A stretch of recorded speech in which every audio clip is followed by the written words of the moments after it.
Juste pour revenir sur tous les joueurs inscrits, on a la chance quand même d'avoir 3 joueurs classés dans les 100 premiers.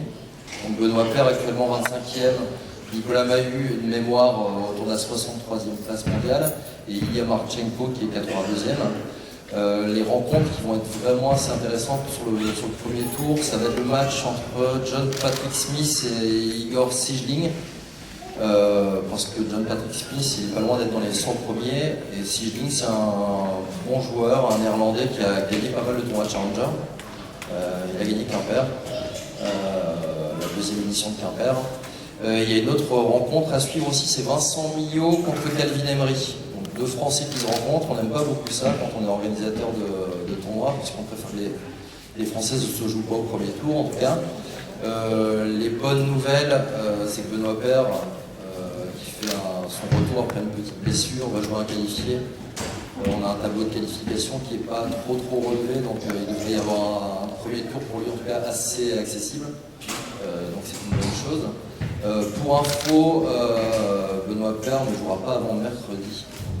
Il a demandé qu'on lui laisse pas mal de temps, et donc il va participer à la dernière journée du premier tour. Pour être vraiment prêt. Pour être vraiment prêt, donc ça montre sa volonté de bien exister sur le tournoi en tout cas. On va mettre en avant un joueur local parce que c'est pas facile d'en trouver parfois, parce que sur un niveau aussi relevé, on en a un quand même, il s'appelle Romain Jouan, que je connais très bien, qui va jouer contre Ivan Dodic, donc voilà. Un premier tour pas facile. Romain Jouan aujourd'hui ne participe plus au circuit principal, mais il a toujours un très bon niveau, et je pense qu'il y a plein de Brestois qui vont venir le suivre, puisqu'il est un petit peu connu dans la région. Et puis comme l'a expliqué Karl tout à l'heure, c'est que les Benoît Paire, Nicolas Mahut sont protégés en tout cas.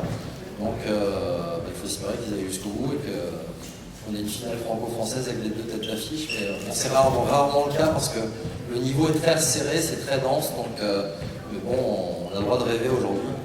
En tout cas, on a un très beau tableau. Je trouve que nos joueurs tête d'affiche sont assez protégés. Donc ça veut dire une belle semaine en tout cas. Merci Arzel. Et donc la